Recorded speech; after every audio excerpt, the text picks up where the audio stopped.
violence against other people in the home, neglect, abusive language such as "you're useless, you never should have been born, I regret having you," and things of that nature.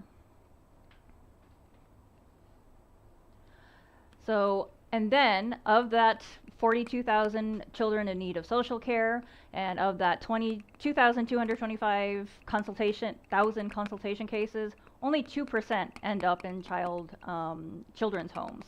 So as you can imagine, these are children who are often experiencing sort of the worst of the worst situations, which I will say, as someone who does volunteer with them, you would not even notice. Many of them appear, are as bright and as eager and curious as any other child.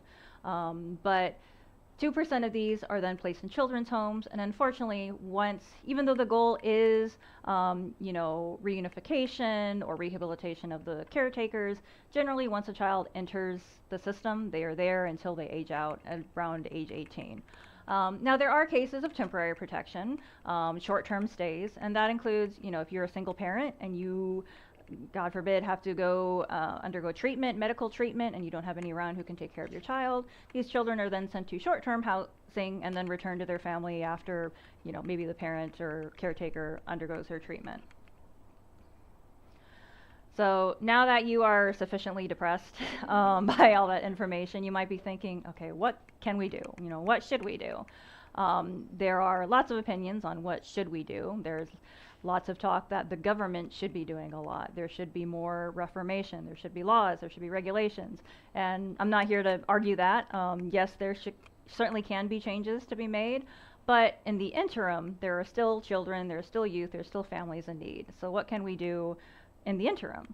And so, there are fortunately so many different organizations out there who are doing their best to provide not just food and safety, but places of belonging, confidence to these children and their families. Okay, I'm good on time. So these are just a few. There are literally hundreds out there, but these are the ones I particularly work with or am familiar with. So we have many of you are very familiar with TEL. They provide mental health support as well as affordable counseling in English for both Japanese and foreigners. We have lots of organizations: Second Harvest, Lionheart, Food Bridge, Mambo Kodomo Shokudo. They provide hot meals, or in this case, pantry refills to families. But especially Food Bridge, Lionheart, and Mambo Kodomo Shokudo, these are providing not only hot meals to families and children, but is providing often a place of belonging.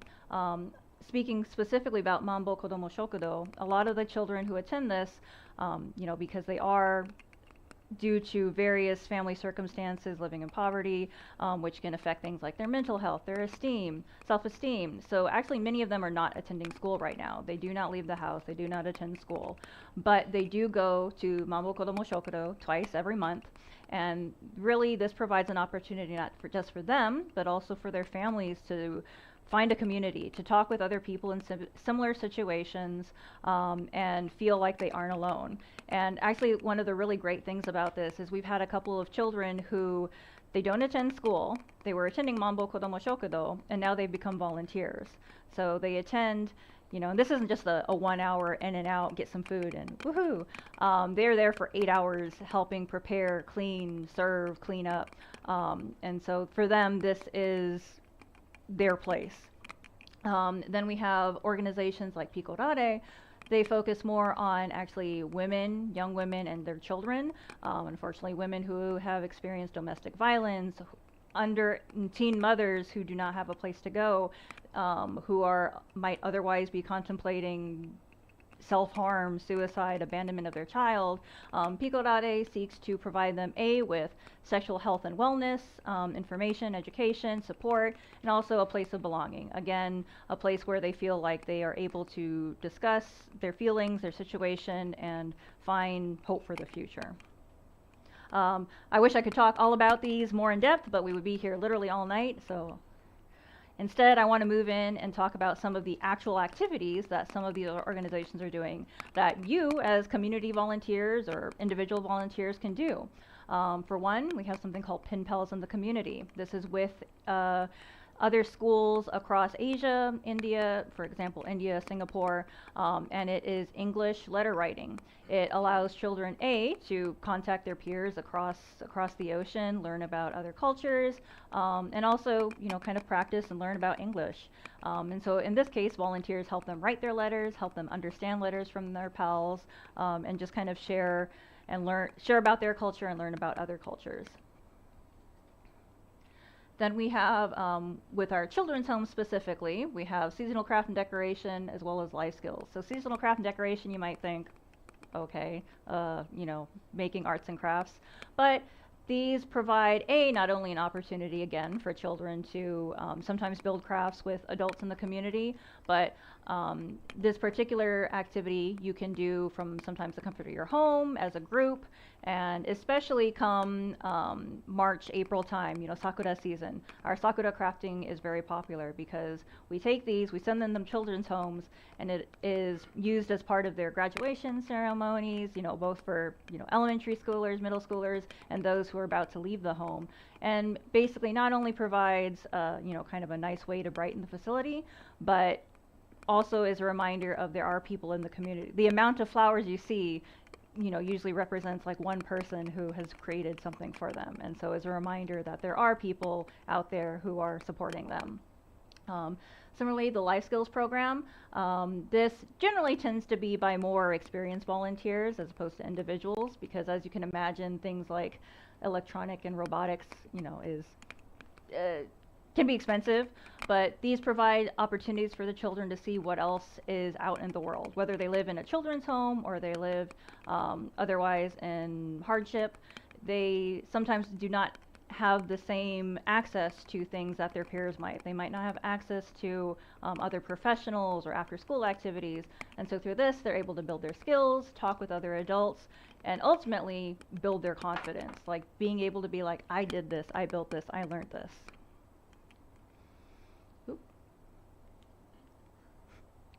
As I mentioned, unfortunately, social welfare workers, children's home workers are overworked, underpaid, and doing way too much. So one of the things we also do to support them is we'll do cleaning activities around the facilities. We'll do weeding, we'll do tree planting or painting of planters, little things that allow them to focus on the children, focus on the youth, and basically kind of give them a break.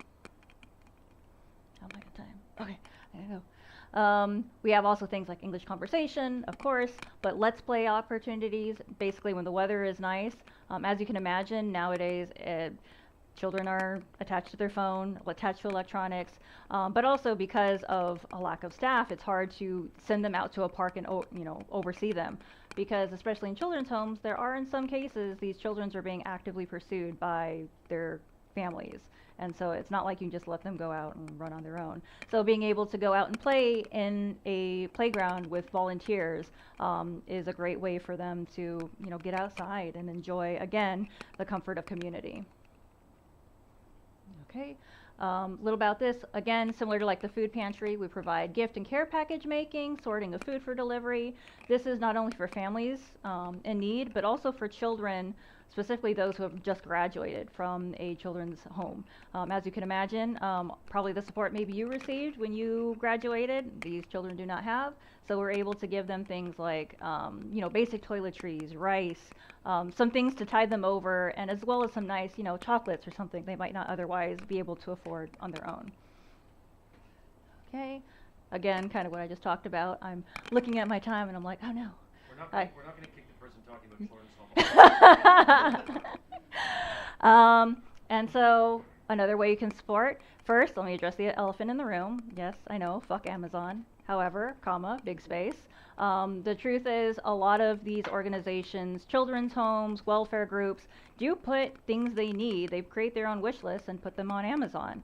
And there's nothing saying that you can't, look on Amazon, look at these things they need, which includes books, for school books, books for fun, useful things for like summer, like bug spray, sunscreen. Obviously some of these facilities take the children out on events, but they can't afford necessarily some of the nicer things.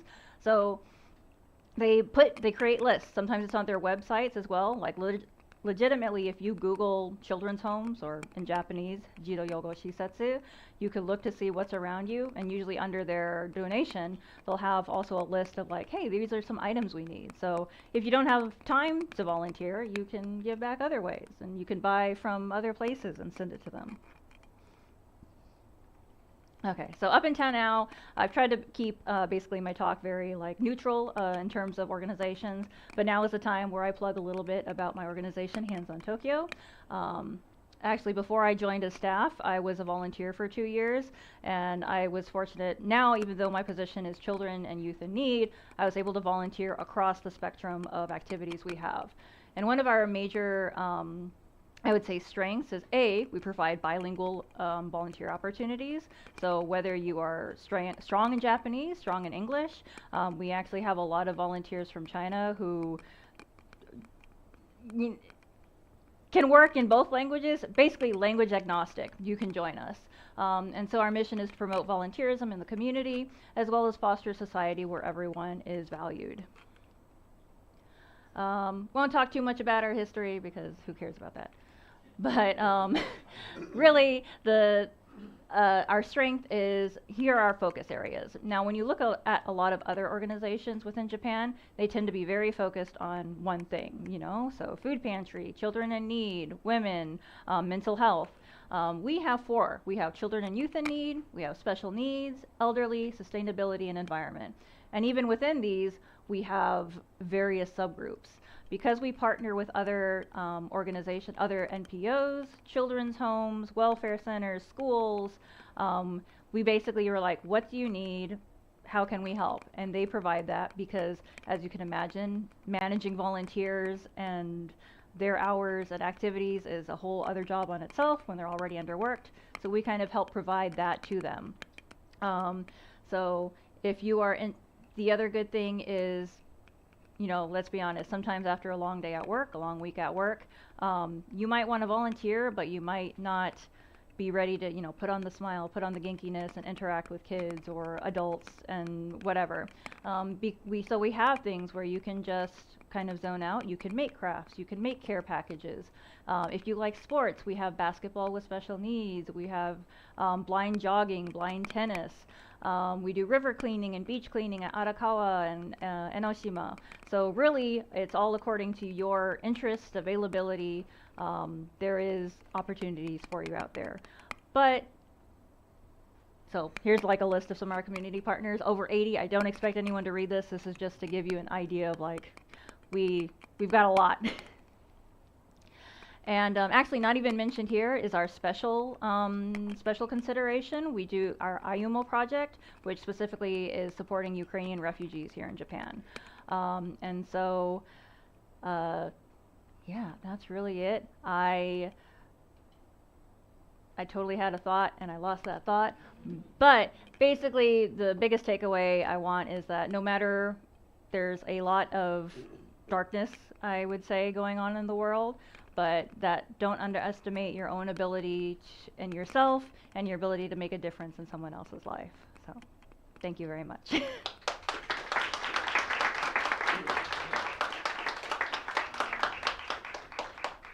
So we're going to do a Q&A. I'm going to talk. I ask that you turn this on. I'm on number 1.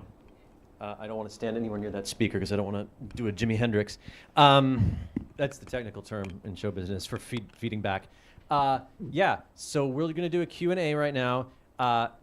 Couple things. 1, speak into the microphone, otherwise the people on the live stream can't hear you. Hi, people on the live stream. 2, the microphone doesn't work unless it's pointing at your mouth. Okay? No. No. On your lap? No. Up here. Up here, okay? So, great. Now that I've condescended to you, but it's for a good cause. Do we have any questions? I see one right over there. Yeah, hi. I was just wondering, like, has the Japanese government done anything in response to this, like, rise of, like, child poverty, or They not have much? cut child welfare that is a difficult question because Yeah, that's a difficult question because I would say, yes, there is awareness for it. They do talk about trying to improve. There's talk about creating more facilities, trying to hire more workers, but it seems still ultimately that right now they're not addressing the issue of burnout and also mental health care for those facility workers. It's the most I can say. Thank you. Hi, thank you for your talk. Just kind of two questions. Firstly, you said the relative poverty rate in Japan for children is 1 in 9. I'm wondering if you have a reference for any other developed nations as to their relative poverty rate for children, just for a reference in relation to Japan. You know what? I don't have that number off the top of my head. In my slide, I have the reference that I pulled that number from, which also lists all the countries. Right. So I can look that up afterwards and let you know, but I don't know off the top of my head. I'm sorry. Cool. And I was wondering, like, say, for example, like, by some strange series of events, you become the first female prime minister of Japan. What kind of systemic or institutional policy changes would you make in order to affect the most amount of change in the least amount of time based on what you've seen on the ground? Oh gosh. I'm sorry, I do not have a good answer for I don't have a good answer for that. I mean, it would be great if we got to a position where facility social workers, children's home workers were paid paid in proportion for what they do, the amount of work and effort they do. But you know, that means raising taxes usually. Well, it doesn't mean raising taxes. It means people who tax the rich, exactly, eat the rich. But yes. Sorry, I don't have a better answer. Right. Maybe then lastly, do you have an intuitive sense as to like the leading driver of where these problems might stem from? Because in the beginning of your slides, you gave like a list of related causes, but I didn't really get a sense of like which ones were the key to this whole problem. Right. Global capitalism. I mean, yeah, one really could argue that is the main cause, but also, you know, the problem is it's complex. It really depends individual to individual. You know, as someone who also grew up in poverty, like my dad before he met my mother, my grandmother was a single black woman raising 4 children in New York. My dad was homeless and living under a bridge. It's kind of a cycle of poverty, right? It's like, how can you bring yourself out of that when you are already struggling? You know, there's only so much time in the day.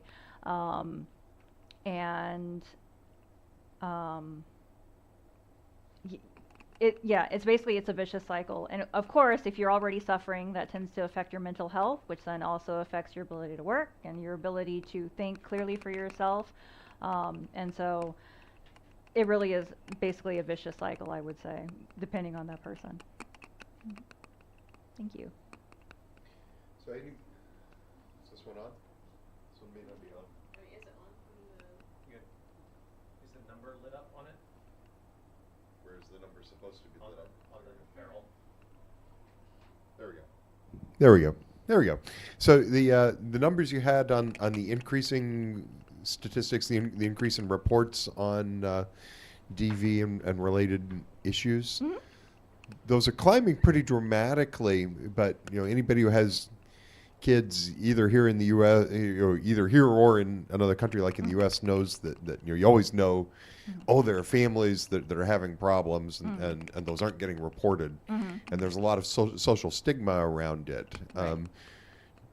Is that actually changing? Does this increase here represent that people are more willing to report issues either in their own families or that other people in their community or neighborhood are reporting people? So I would say, just based on general observation, yes, it does. On one hand, people are more willing to seek out help. They're more willing to seek out consultation if they're having issues.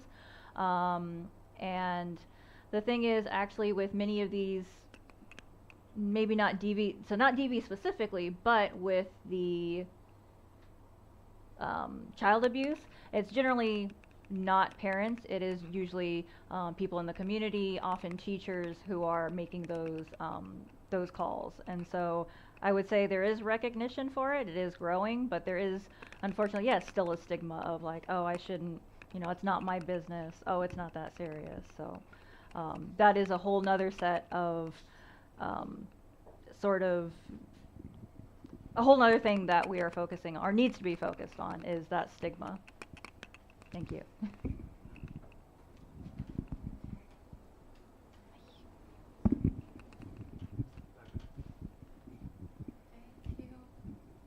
Do I look for a number? No. Okay. Hi.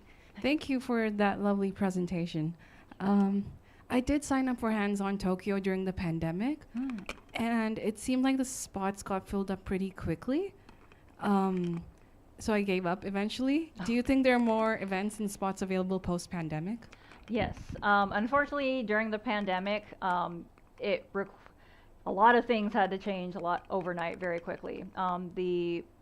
So prior to the pandemic, really all of the activities were in person. The pandemic really forced us to reconsider and start doing online things, which actually was great because it then opened up more opportunities for some of our recipients who, traveling to these locations every time is hard. Being able to do it from the comfort of their own home, such as the English language, English learning with special needs or with kids, really tango therapy, that really took off. Now that a lot of the restrictions of COVID are no longer in place, I would say we have, again, a lot more in-person activities, and there's always something empty. So we're always looking for volunteers. Thank you. Can I still question on the other mic? Go for it. Huh? What number is it? Number 2. Two. Okay. Is it on? Nice. Thank you so much. It's すごい大事なこと。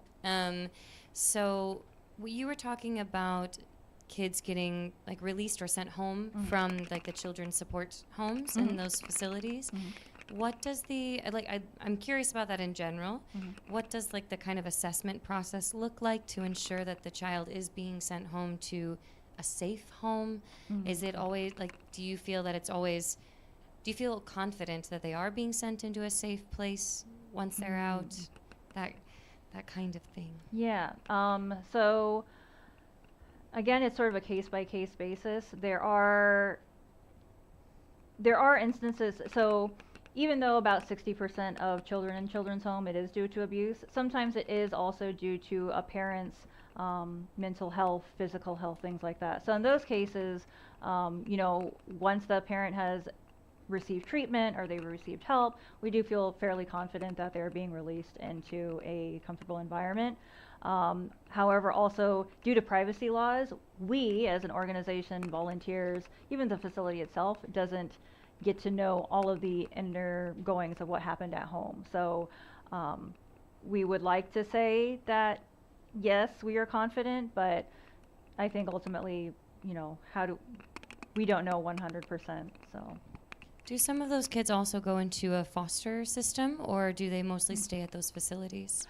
Yeah, so in Japan in general, what like the US would call a foster system, where once a child is removed from their family or caretakers, they are placed with a foster family.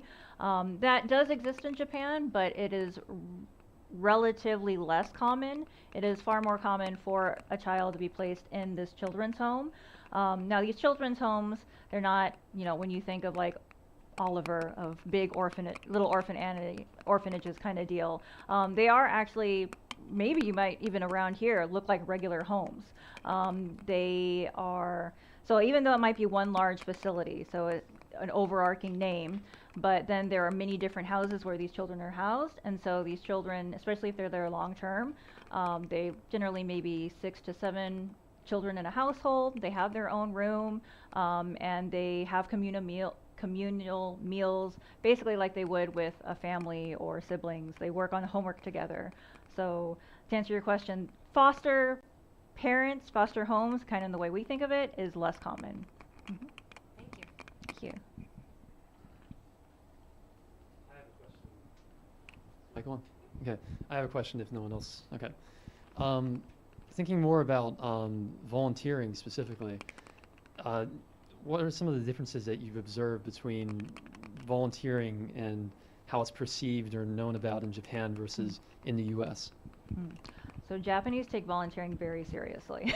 And what I mean by that is like, in my experience as an American, or when we have Westerners, non-Japanese volunteers, we're like, hey, we have this activity, would you be interested in volunteering? People are like, heck yeah, I'll give it a try. I don't know anything about XYZ, but I'll give it a try. But Japanese volunteers tend to be a lot more hesitant. They want all that information up front. They want to know, you know, who's involved, what can I do? Like, I don't have this skill. Do you have any like training I can do or seminars? They tend to be a little more hesitant about it. In terms of culture, that's a whole nother probably discussion. But I would say, even talking with people in the facilities who have been, who are Japanese, who've been around for a long while, post World War II, actually volunteering was kind of seen as like this really radical, liberal left activity. One of our one of the executive directors of one of our organizations talked about his story. Well, when he left his corporate job to start his NPO, his boss was like, "I thought you were normal." So that sort of stigma has certainly lessened in recent years and post World War II era. But it's still not something, at least so maybe for me as an American, it was very common for us to like do Girl Scouts or Boy Scouts or doing something with church, versus here, generally like the students, Japanese students, families want them to focus on school. So kind of volunteering is seen as something you do maybe as like a university student. Hope that answers. Is there any happy end to this story? I mean, you said with the age of 18, you are not responsible anymore, and so then if the child is working at the company, then the company has to take care about the children. So is this a kind of positive future for the children? Or what, can you comment on this? I mean, I certainly hope so. That is what we're working for. And there are moves within the facilities to allow those children to stay beyond 18, you know, if they're going through school, providing that kind of support. Again, care packages, life skills programs, job training opportunities. That, unfortunately, at the moment is happening less on a government-wide scale and more on an individual case-by-case, like, facility scale. So that's just why you should volunteer. Thank you. Okay.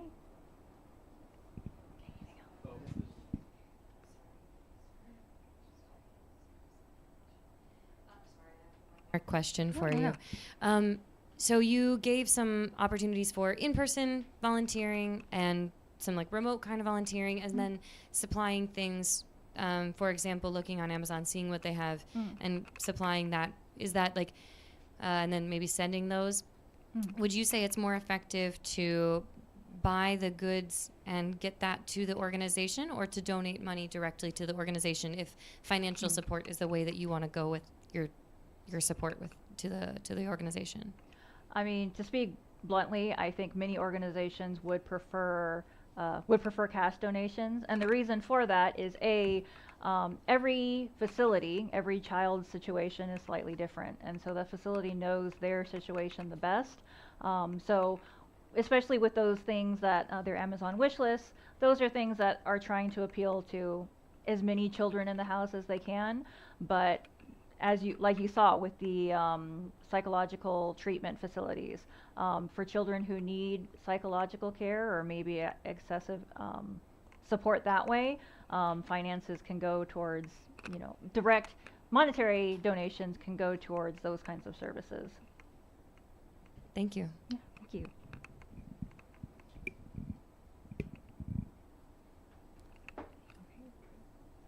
All right. So, Thank you. I don't have a microphone. I know. I just turned it off. But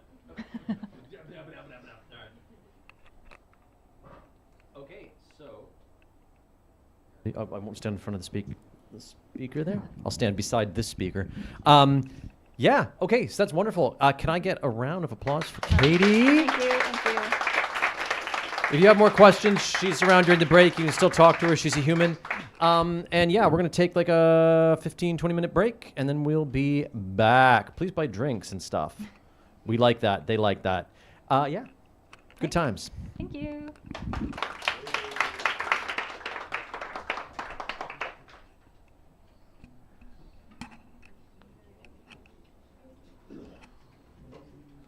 Good talk. Thank you. Important topic. All right, thank you. I need to get a picture.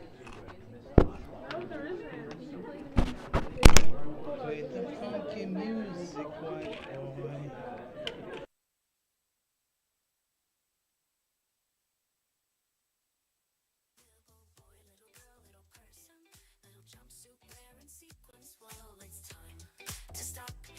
Nite jiving and put your dancing shoes away. A little woman, little man, little grown up, little platform wearing disco fan. It's time to stop your late night shaking. It's the end of a long dancing day.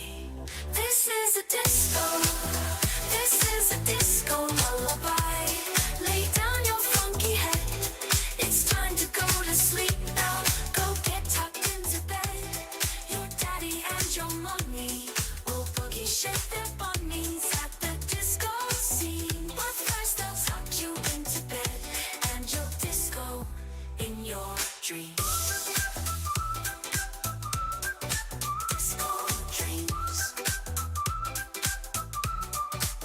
Oh, little boy, little girl, little person, little jumpsuit wearing sequins. Well, it's time to stop your midnight jiving and put your dancing shoes away. A little woman, little man, little grown up, little platform wearing disco fan. It's time to stop your late night shaking. It's the end of a long dancing day. This is a disco. This is a disco lullaby. Lay down your funky head. It's time to go to sleep now. Go get tucked into bed. Your daddy and your mommy will boogie shake their bunnies at the disco scene. But first they'll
All right, this is your like 3-minute warning.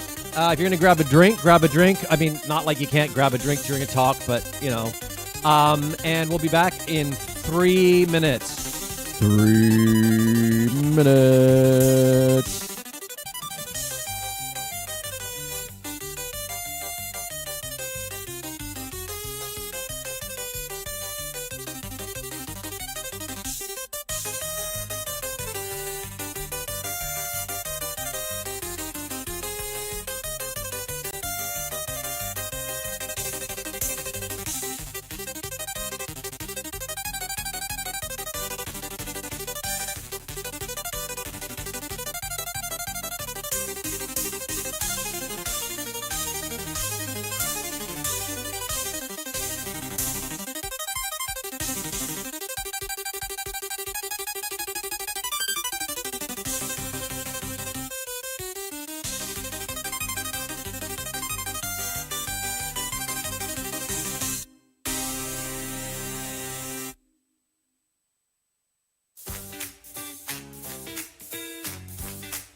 All right, here we go. Once I get my notes.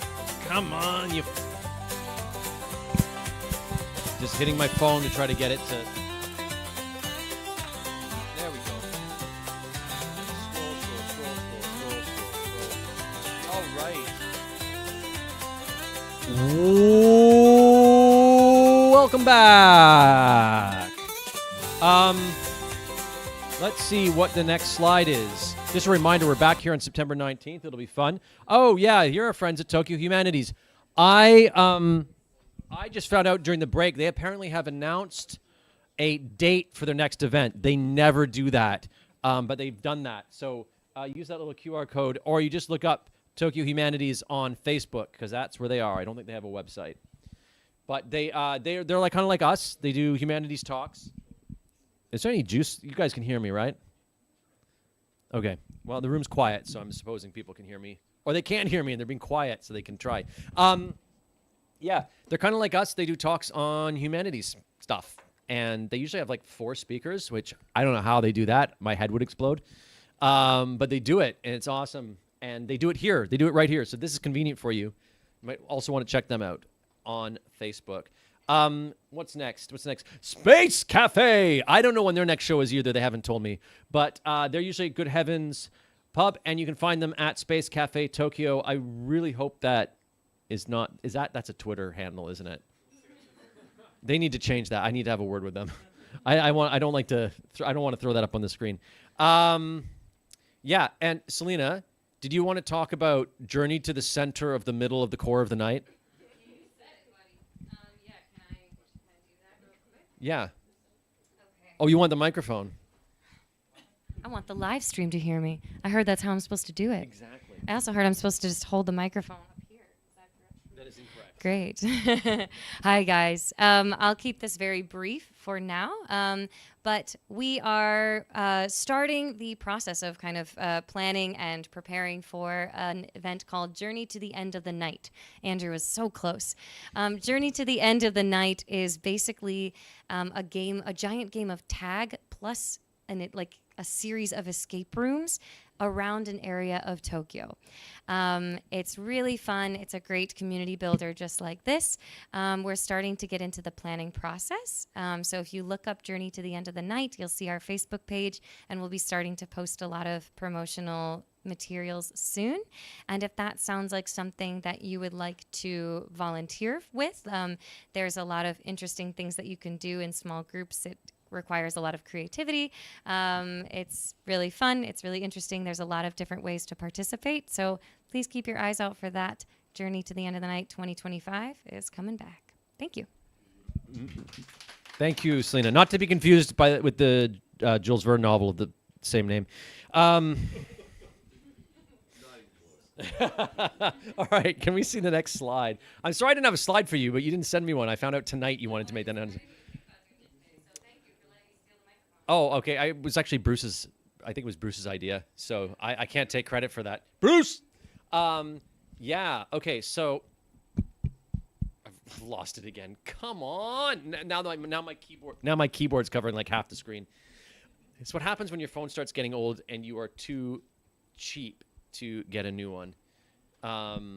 Okay. Or another refurbished one. Right. So. This play is being put on by the Yokohama Theater Group. YTG is also the entity that produces Nerd Night Tokyo, and we are a registered nonprofit, and we're the beneficiary. Nerd Night functions not just as a engaging social event. It's kind of a fundraiser for the theater company. Any net income we're able to produce goes to YTG's operating costs, because it's kind of easy to raise money. Not kind of easy. It's easier to raise money for a show. Really hard to raise money for like the day-to-day operating costs, like renting our storage space and stuff like that. Anyway, our next show is this. It's next weekend, in case you can't see the tiny text on there. That's a non-contrasting color. This was meant to be on a computer screen, not on a projector. It's a surreal psychological horror play by actor and writer Davian Tynarius Brown, who also authored the play 40 Acres a couple years ago. And he's here performing in it, and he's the writer. It is brought to life by the YTG team. which includes the performance ensemble, who are not here tonight, but it also includes Mackenzie, who is here tonight, operating our slides. She's responsible for a lot of the projection effects that we're doing. We're really trying to make a interesting technical product. Like what can we do with very basic equipment and curtains and smoke machines?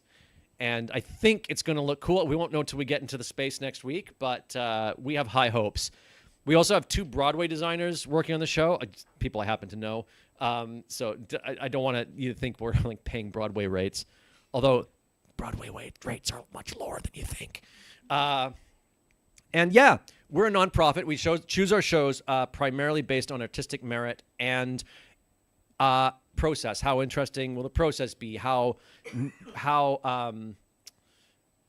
beneficial will the process be to those of us who are working on it? That kind of thing. So really a high risk, low reward kind of situation. These shows, thank you for chuckling, Rod. I made the joke last month. That's why nobody else is laughing. Anyway, these shows don't get made if we don't do them. And I've been going back and forth on how to be like, on how honest to be about this. There was a miscommunication about the budget of this show from the people who were we had some sponsors for it, and due to my being an artist and not liking to talk about money, I didn't say something when not all the money came in, and then we found out we didn't get all the money that we thought we were getting, which was probably a misunderstanding on my part, but who knows. Anyway, so we're trying to raise money to just so that the show isn't in the red, and my wife doesn't murder me. Yeah, so we're trying to raise an extra 500,000 yen, not like to finish the play. Look, it's going to get done anyway. I'm not going to lie to you. This isn't like it's never going to get done. But just to sort of end the year in the black, so the company can end the year in the black. So to that end, tickets are now on sale. That's what that QR code will take you to. You can support us by buying tickets. There are special tickets that are jokey tickets that are really expensive. You can buy those too if you want to be generous. Donations are going to support the company finishing this project, and it'll make it possible for me to go on and like do the next project without having to go into Hawk. Yeah. So there's also ways to donate if for some reason you hate theater but you think you want to give us money. That's a way to talk to me after if that's what you want. I promise I won't give you that look. Anyway, sorry, Nicholas, I was supposed to be doing your introduction, but I got to do this too. Yeah, but this is next weekend. It's available as a live stream as well in case you can't make it. The live stream is going to have like multiple camera angles, special features, like things will happen on the live stream that the in-house audience may not actually see. So, yeah, it's going to be cool. I'm really excited about it. I'm not going to sleep now until next Sunday night, maybe. Yeah. So anyway, thank you so much for listening to me ramble on and on about that. I just came from rehearsal, which is why I did not have a really well-prepared speech for this. Okay, so let's go to the next slide and make sure. Yes, okay. Nicholas, it's Schwier, right? Schwier? I got no good answer for you, man. It's your name! I know. Well, no one in my family can agree on it. Like some say it your way. Schwier? Like Schwier? Say Schwier? Or Schwier? I don't know. Whatever's good. Schwier! I'll just scream it every time. Okay, so here's his introduction. How does art interact with our human minds? This talk, you're making an assumption that I have a human mind. This talk will explore the unconscious effect art has on our minds' possessive visual processing systems. Nicholas is idiot just tried to message me while I was reading that. Nicholas is a neuroscience researcher in the Department of Information Technology and Human Factors at the National Institute for Applied Science and Technology. Hopefully that all came out all right. His work focuses on how artistic images directly modify human behavior in an unconscious way. He's broadly interested in studying anything that drives human behavior or decision-making. His hobbies include TRPGs, which I'm assuming stands for tabletop RPGs and not like terrible RPGs or trash RPGs. Terminator. Anyway, painting miniatures and the banjo. What color did you paint the banjo? Good answer. All right. Hands together for Nicholas. Thank you so much. Hello, everyone. Thank you very much. So I will say nothing I'm about to say is as important as what Katie has already said. So please give your support to Katie. And now let's hear my dumbass talk about art. Slides? Oh, these are wrong ones. Oh, sorry. You can talk about these if you want. Yeah. Katie, you want to just do it again? Sorry, I got this. Thought give me a sec. I have it right I will vamp for time. I should have. What do you say? I know. That was me trying to like pass off the buck, so I didn't have to do. Hey, there we go. now. Oh no, we're good. Do, Okay. do, Down, down. do, No, it's do, not. do. Not dooting. Oh, okay. Oh, there's a little. Yeah, we've had that problem before. It's usually my fault. There you though. go. Does it work now? Aha! Okay. Okay, thank you everyone for coming tonight and listening to me talk about this. So I'm going to talk about a series of experiments and kind of the findings, but they center around art in your brain. And I'm going to have to give a little bit of background information so we can all be on the same page together. But the idea is to understand how art changes how we view the world in a quantitative way. All right, so first I'll introduce myself. My name is Nick. I have a sordid history, like any good criminal. I was a commercial photographer for about 10 years. I came to Japan in 2016, where I restarted my education first in biology, then in, technically it's in engineering, but it was in neuroscience and engineering. And now I'm currently a researcher at ACE, which is a research institute here in Japan. I am in an interesting place where I have a nexus of neuroscience, engineering, specifically computer vision and machine learning, and art. I try to combine all these three together into novel ways of doing research to try to understand how our brain works and without having to cut open brains, because people get mad at you when you cut open brains. My interests, as were said before, are TRP, tabletop role-playing games, photography, and I play the banjo. Again, wrong button. So, as you look at this image, your brain is going to look at parts of this image without you realizing it first. You may think cognitively that like, oh, I looked at the sign first, or I looked at the people first, or something like that. But there is a whole series of decisions that are being made unconsciously that are happening in the back part of your brain that you're not aware of. So, come on. Sorry. So before we can kind of talk about what these drives the decisions in the brain, I want to talk about kind of some terminology so we can all be on the same page, like I said. Saliency. Saliency is a term that I'll use throughout this presentation. It basically just means something in the image or something in the environment that attracts the eye. It could be a person, it could be letters, it could be words, it could be something like a tiger in the jungle. It's something that attracts the attention. Our current way of thinking about saliency is that there's two modes. There's what's called top-down, which is the conscious part of the brain. It says, look in the environment for the yellow car. You look in your eyes, scan around the environment until you find a yellow car. Find the yellow car, done. Task's over. Then there's what's called bottom-up, or kind of, you could think of it as the passive or the default mode. This is a unconscious, and it's handled by the back of the brain. This is where cues or influences from the environment influence this default scanning part. And so in this case, lines, colors, shapes, forms, all of these different what are called low-level visual information feed into this kind of decision-making network that's happening in the back part of our brain, in the occipital lobe, and other parts of the kind of this area of the brain. So next, I want to talk about what is artistic structure. It's another term I'm going to be using for this presentation. So here we have, so the definition I used for my dissertation, and I'm using for all these experiments, and that I will use for you all, is an image that is created, constructed, edited, or oriented in a specific way to guide or manipulate the viewer's gaze. I forgot a quotation mark, that's embarrassing.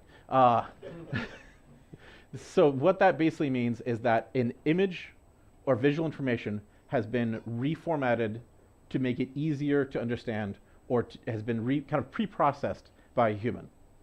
This idea is going to be really important as we kind of continue along. This idea of the artist is a pre-processor of visual information. So here we have this kind of pre-existing ideas. So this is a very old, does this have a laser? Yes, laser. This has a very old idea. There's a 1960s psychologist named Rudolf Arnheim. He was the developer of Gestalt psychology. He also was kind of the first person to think about how art and the brain work together. And this is the idea called spheres of centricity. And the idea is that if you have a box image, the center and the corners are going to attract the attention. Here as well, we can see that depending on how we orient the visual information, this is essentially the same visual information. We're just modifying how the information is being presented. So here, you can easily see a three-dimensional box. A little bit harder, super duper hard. You gotta really push that inner mind to see the three-dimensional box here. So we know subjectively that art changes, or it can change our visual information. Oh, boop, boop, boop. Sorry. So I created essentially a simple experiment. I did it in virtual reality, and I did it in fMRI chamber to try to visualize what happens when people are looking at artistic images versus non-artistic images.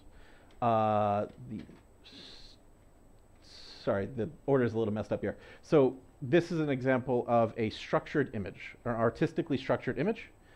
Here we could see the structure, which is a Fibonacci spiral, a commonly used artistic compositional tool. There are many different types of tools, diagonals, rule of thirds, things like golden ratios, things like that. But the idea is that there is some sort of structure inside of an image to guide the viewer that has been, or this kind of pre-processing. Here is so here are another more examples of the type of images that is being used. So an unstructured image here and the structured image here, basically the same visual content, but the way the visual information is arranged is structured to be more easily understood, and to be kind of quickly processed. So next, now we're going to talk about what is, actually I'm going to have to do a little backtracking, I apologize. So what you see here is what the participants, what the participants seen in the experiment. An image were shown to the participants. There's a red fixation cross. And so this is a very rapid image recognition. There's not a whole lot of time for you to take a look at these images. And this was done as VR, and then these were shown into a monitor in an MRI machine as well. Oh, oops, sorry.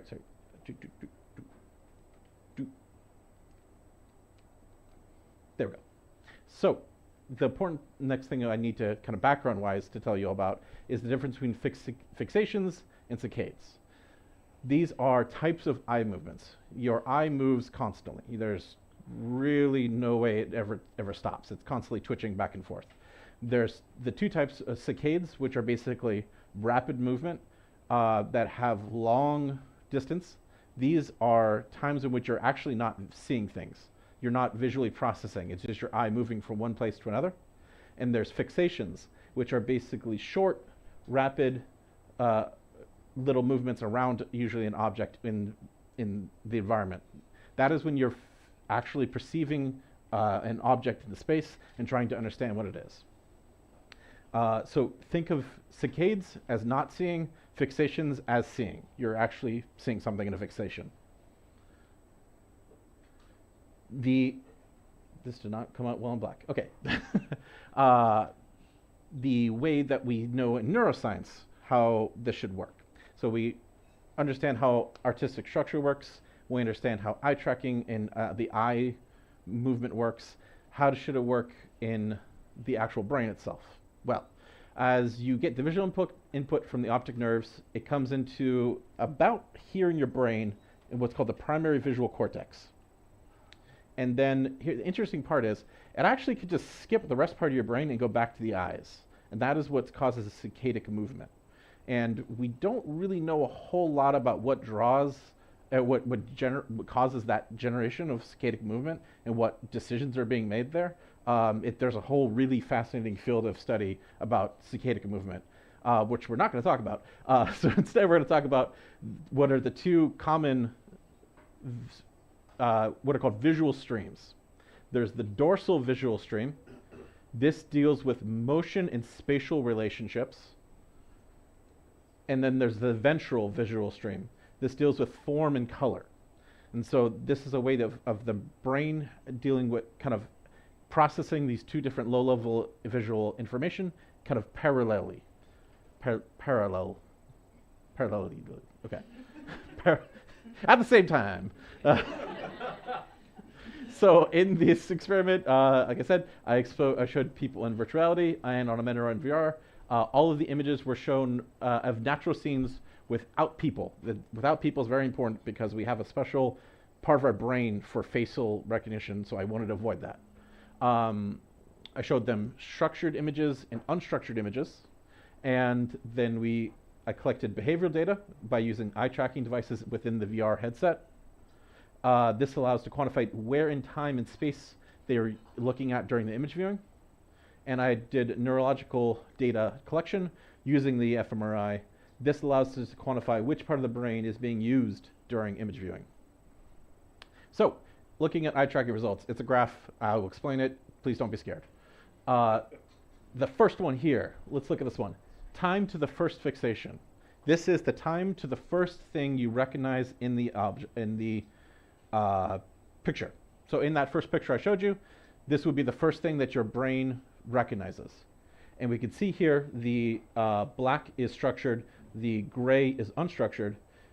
This is a participant of 40 plus people. In 40 plus people with a good significant difference, there is a much faster recognition to that first fixation. Here we have what's called straightness of the path. This is from the time that they entered into the image, how much searching behavior there was there. If there's a lot of movement within the image, that means that they're looking around for an object. This means like the path is kind of random. If it's a more direct path, that means there's less searching behavior. And so here we can see that the path was straighter. And then lastly, this is a score that's calculated by, it's a little more complicated, so I kind of will skip this a little bit, but basically I took a machine learning algorithm that's trained using traditional computational gaze modeling based off of what is current thinking for how we should, if you feed it an image, it puts out a image of like where you should look. It's kind of a prediction model. And then I compared it, and basically structured images follow this prediction model based off of current thinking. Structured images do not. So that means there's something in these structured images that are not being accounted for in the current kind of models of vision behavior. Brain stuff. All right, so this is the fMRI results. So what we can see here is in the 6 seconds, each image was presented for 6 seconds, just to be clear. I forgot to tell you that. You can see a small little activation in this lateral occipital cortex. That makes sense. This is an area that's used for visual processing, kind of not super strange, just a little bit of a spike difference. So the difference, the color that we see here is a difference in the activation of the area. So this means that when you look at structured versus unstructured, there's more activity in the structured images in this part of the brain. Interesting thing happens, if I cut that time in half, we see a vast increase in change in the first 3 seconds in these 3 areas here. The fusiform gyrus, parahippocampal gyrus, inferior occipital gyrus, indolingual gyrus. Please don't remember those names, they're useless. Basically, these are all image processing areas that only appear in the first 3 seconds. Now, the proposed pathway I have for this, what's happening, is basically the structured images are being shown to basically an image is being created by an artist. The artist uses either artistic techniques, their own vision, or some sort of combination of the both, pre-processes the image in a way that has an internal structure that makes the objects in the scene easier to process. That creates a essentially increase in low-level processing as both the lingual gyrus, fusiform gyrus, parahippocampal gyrus, all of these ones that are in the first 3 have to deal with object recognition. Not only object recognition, but rapid object recognition. Now, one of the things that's important is that we are not always looking at images as humans. Sometimes we're looking at tigers. And so parts of our brains are developed to rapidly recognize things. And so the important thing with these areas is that these don't have context. Your brain does not have a context for what the image is. It is just shape and form and color. So you don't know what this is. You just know the outline. You know that it's shiny. You know that it's cylindrical-ish. And so these parts of the... That's probably fine. These parts of the brain... I definitely broke something. These parts of the brain are dealing with this contextless image recognition. And these are increased in artistic images. And then from there, we see this spike in the lateral occipital cortex. Sorry, I touched my mic. The interesting part about this is that this can act as a junction point from low-level information to high-level information. By that I mean it connects the contextless to the context. So the knife, you know the shape and the form, but this kind of acts as a highway or as a place to hand off information to the context that goes, okay, we know this is a knife now. Or your brain can go, we don't actually know what this is. Go look at it more and get more information till we can figure out what it is. And that's the fixation, is the brain rapidly moving around the object until you get an essentially recognition of the object. And then lastly, you get connection to the higher cognitive processes where understanding of the object occurs. And this is happening rapidly, milliseconds rapidly. Your brain's constantly ticking this off. So, in conclusion, artistic structure guides the eye gaze of the people when they're viewing it. This creates essentially a rearrangement of the visual information into structure that guides the viewer gaze. The visual information is gathered faster, which increases kind of a faster time to the fixation, a more direct path to that fixation. And then lastly, the rapid object recognition areas activate, which causes the brain to process the visual information faster. Now, okay.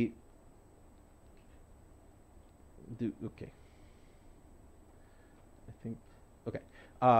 There is 2 things to keep in mind with this. Knowledge, so this is interesting in itself, but there has 2 impacts that I want to kind of leave you with. One of which is there's a disease called integrative agnosia. This is a very horrible disease. Essentially, it doesn't allow, it takes away from people the ability to give context to objects. They can tell what the knife is, they can draw it, they can describe it, but they can never get context for knife. They only can access these parts that I've described. And it's the exact same parts that have been found in patients to have damaged, or did not be damaged, are these parts. So art seems to work on some sort of subconscious, intrinsic part of our brain that we aren't consciously aware of. That means that not only is there a subjective, contextual part of art that relies on culture, relies on the viewer to gain some sort of understanding from the art piece, but there is something intrinsic to the way we view the world that art taps into and manipulates. And that is important, that we should not only know, but we should view and try to understand better, because right now we are playing and messing with things that we don't really understand, and we have been our whole human history. And lastly is that because I feel pretty confident that I have shown that art has a quantitative effect on the human mind, we can use this as a stimuli to do other experiments. Neurological experiments are done by basically showing a stimuli to a subject or a participant, if it's human, and seeing what the response is. And by that we can study what happens in the other parts of the brain. We can study what happens when the brain is being kind of shown too much information or less information, or subjects with integrative agnosia. Maybe we can understand them better and what's happening in their mind better by exploring these rapid object recognition areas. So that is it for my talk. I hope you all enjoyed it. I am here to answer questions. This is my Instagram if you want to listen to me play the banjo. Thank you very much for listening and for your time.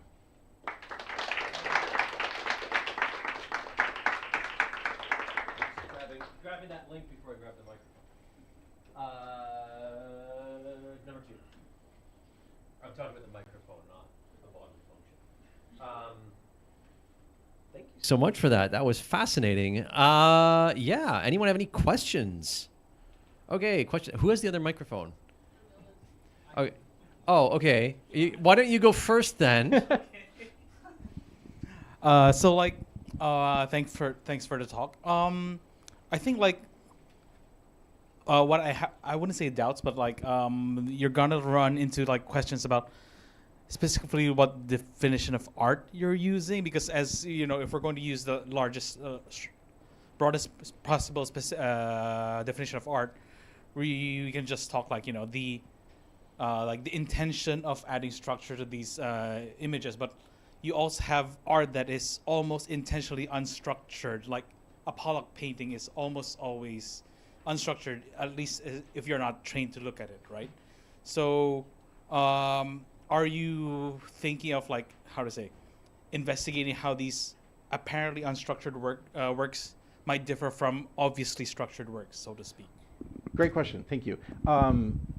So one of the people, in addition to Arnheim, that I was my guidepost through this is Mondarian.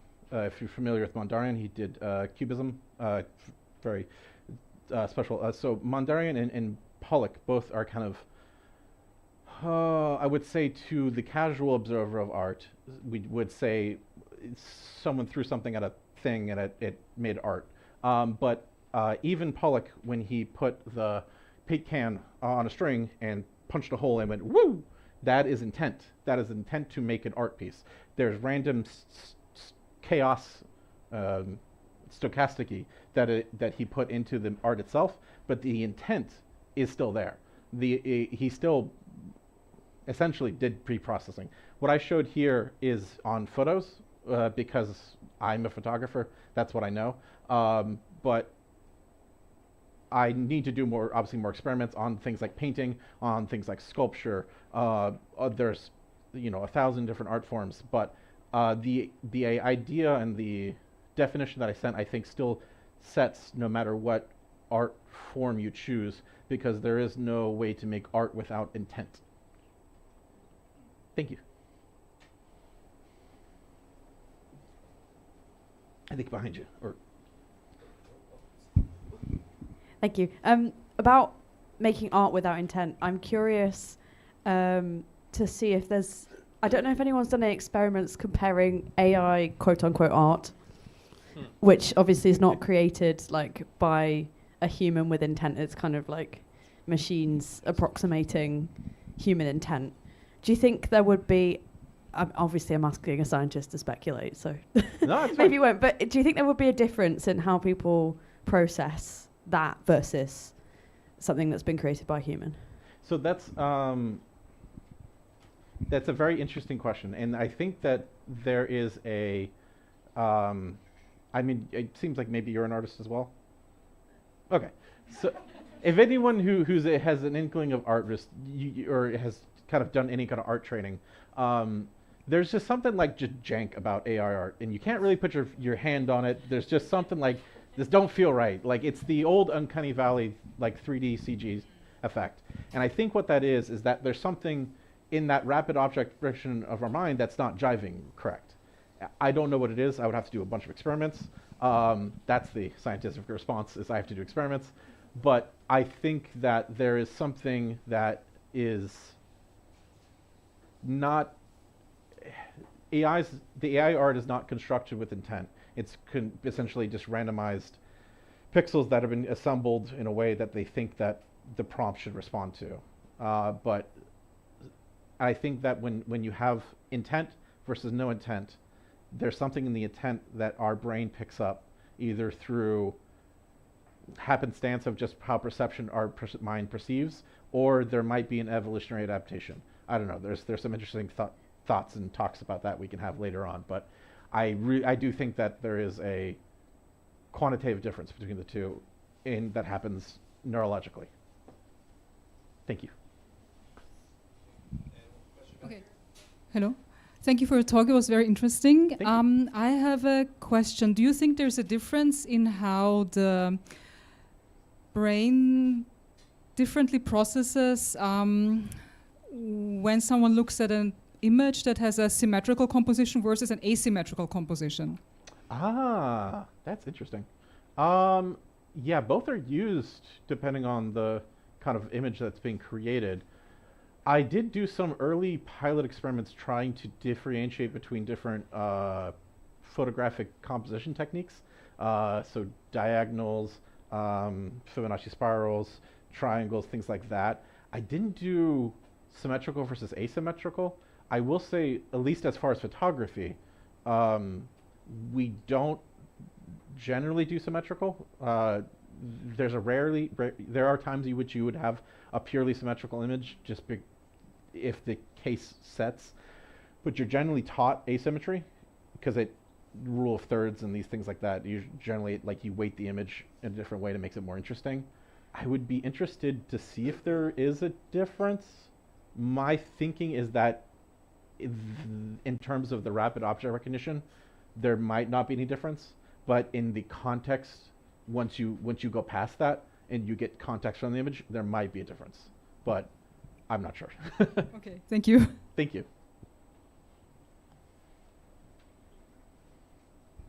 I have a technical question. 30 milliseconds of eye movement, how can you measure it? Is it the lens movement which you measures, or the brain activity, or what exactly is measured there? Oh, sure, yes. That's a great... Sorry, I kind of skipped a lot of the details just because I thought they'd be boring, but I am very happy to... Oh, do I have those? Okay, maybe I don't. Here, let me try showing this. Maybe this will be helpful. Let me get down to... Okay, there we go. Oh, nope, did I do it too far? I destroyed it. I'm sorry. Anyways, I'll try to answer you without the thing. The eye tracker was a 90 hertz eye tracker. So it's about 120 milliseconds, I think. I can't remember the exact conversion to milliseconds, but... 90 hertz would be 11 milliseconds, yeah. Yeah, thank you. Much better math. So every about 11 milliseconds, it's capturing in a VR 3D space, it's capturing the location. And so what I showed with the timing was from when the first essentially eye tracking register on the image to the first fixation. So it's not the total fixation from like onset. So it's just from within the image. And then within the within the fMRI, it was, let me see if I can pull this off my butt. They were shown for 6 seconds. It was what? No, I'm trying to remember I can't, sorry, I can't remember off the top of my head, like the scan rate for the MRI scanner that I used. But it wasn't as much, I will say that the fidelity is not as much as a head-mounted eye tracking unit, but there was other kind of papers that used a similar VR headset, so it has been validated in other papers as well. So as a photographer, does this mean you could technically use science to choose the best picture? So if you have, you take those photos where they're all slightly different and you're trying to choose which is the best one, if you theoretically had the money to have someone put in this headset and see where it measured how quickly their eye went to which photo? So funny story. When I first started off, I went to go to many different art professors at my university. And I was presenting the idea, and I wanted to workshop the idea, make sure that it was sound, and that I wasn't, talking out of my butt. And the photography professor just told me to go away. So I don't think so, because I think in reality, the effect that we show here is so rapid. It's the first 3 seconds, right? It's only that first initial impression on the art, on the piece, and I cannot remember the very specific French word for it, but there's an idea in art that is the impression you get when you first view a piece. And I think that this is what we're talking about, is this first impression you get, how you first take in the piece and how you feel about it in that moment. And then as you view the piece, as you go through the time, through the piece, your context and the cultural basis that you have starts influencing more and more and more. So I don't know if I can make like a which photo is best kind of generator. I would hope not, because I think that would be used for just complete evil. Thank you. Thank you.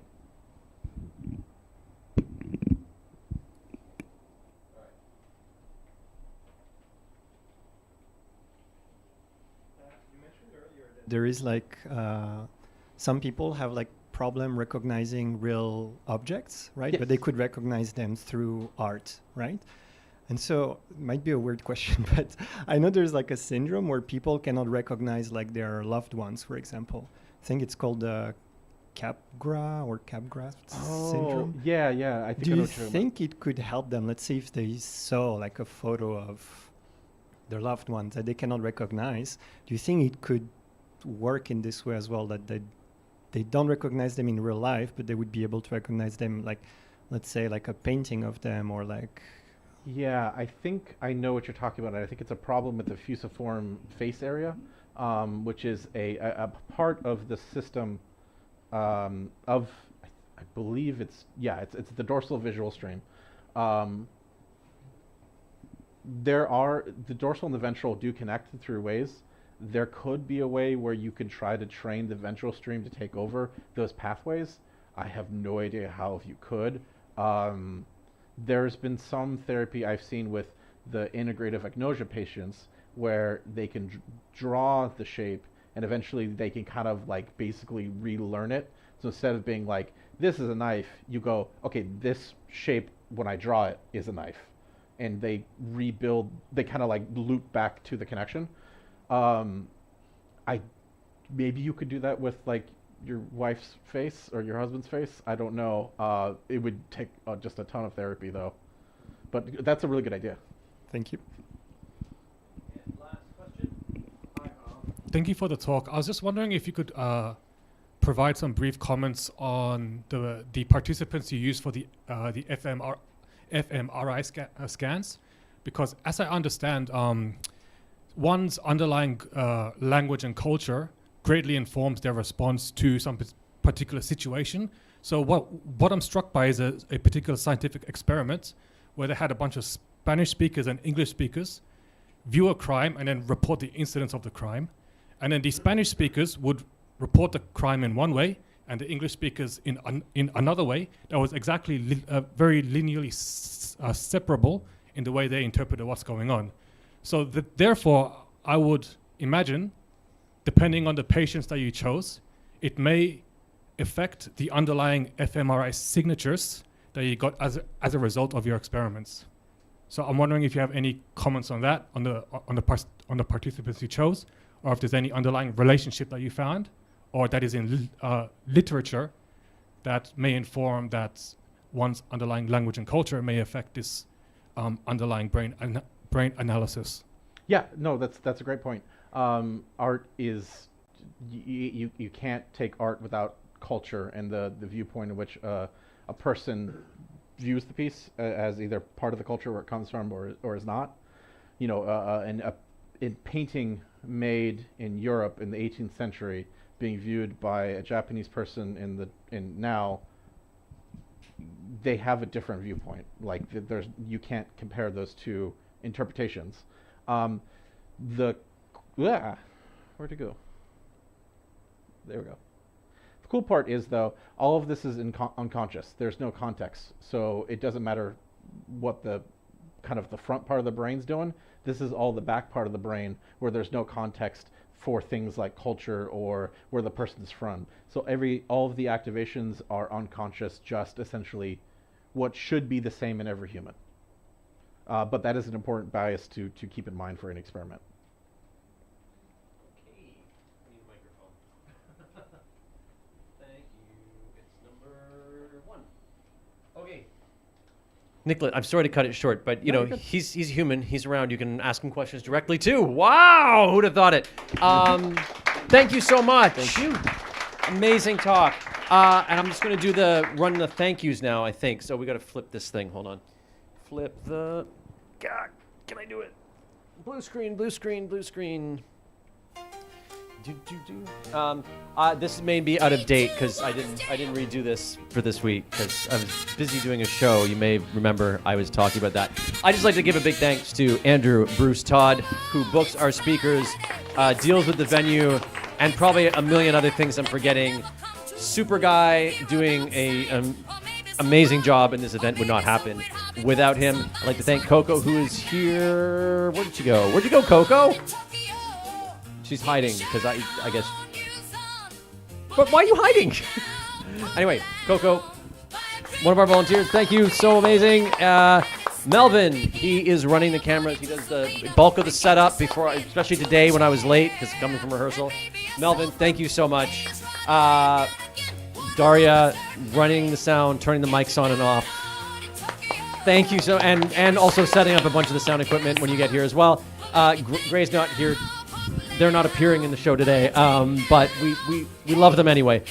Selena at the door. Everyone, you saw her when you came in. Just an amazing human being. Mackenzie, also amazing human being who has, I'm definitely going to miss because she did a lot of the work for tonight. And Alex is like, no, I don't actually, we hope he's okay. He kind of disappeared. Yeah, thank you to Rios on Park Lounge, which is our venue. And just one thing I would like to add is, I know I was talking about like, fundraising, blah, blah, blah, blah, blah, about my theater show. But if you are in a position where you do need a free ticket, you can ask me because I'd rather have your bum in the seat and your eyes on the play than you not come because you can't afford it or something like that. So if you do need a free ticket, do come and talk to me. And yeah, that's it, I think, for the show. What am I forgetting? He always has to get the last word. He's like this at home too. No. All right. I'll be brief. If you've been coming the last few months, you know that I've usually been the bearer of bad news, so I'm not going to do that tonight. I have no slides tonight. I'll just say that if you are an expert in anything that the U.S. government does not like, please talk to us, and we would like to have you present. Okay, number 2. I want to talk about the future a little bit, very briefly. We just passed our 9th anniversary at Nerd Night. Just last month, yeah? So I think some of the people in the room have been coming to Nerd Night longer than I've been volunteering here. So we've got about a year to start thinking about our 10th anniversary and some of our plans for the future. And we want to think about how we can continue to expand. So this venue that we're in is great. It's got a wonderful atmosphere, but it's limited in how many people it can hold.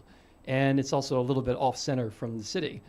So we're looking for your help. If you know about any venues in this space that are larger, ones that will be willing to work with us as a nonprofit, places that have good beer menus and this great kind of atmosphere that we have here, please come talk to us afterwards. We're going to be looking to expand and build towards our 10th anniversary and beyond that into the future. And that's my last word. Do you have any last words? Bring your friends. Bring your friends. Yeah. You wouldn't know that we were having capacity issues from tonight, but we have been. I was just gonna add. Sorry, ADHD. No, it was something. What did you just say? Oh, no. Just to head off some stuff at the pass, there are basic requirements that sort of being a franchisee essentially that there has to be a bar, there has to be alcohol available. So that's why like a lot of university places that would be willing to host us, we can't do that because they will not let us forget alcohol. They frequently won't let us have food or drink. So that's an issue, and it also has to be generally we prefer available on Fridays. Because that's traditionally when Nerd Night has happened. But those are the sort of two big things that we have to consider. Anyway, that's it. So yeah, thank you so much for coming. Thanks again to our speakers. Nicholas, that's your name, right? Yep. I didn't just okay. I had a moment. I was like, did I just call him by somebody else's name? Nicholas and Katie, thank you so much. And everybody, we got to be out on the street at 10:30. We're going to be rushing around packing up. Do have a chat for a couple minutes, but then sort of migrate out that way before we have to start pushing you. Thank you so much. I hope we'll see you in September. Well, I won't be here, but they hope they will. Mackenzie won't be here, but and Daria won't be here, but the rest of them will be here, and they hope they're going to see you in September. All right. Yeah. Good night.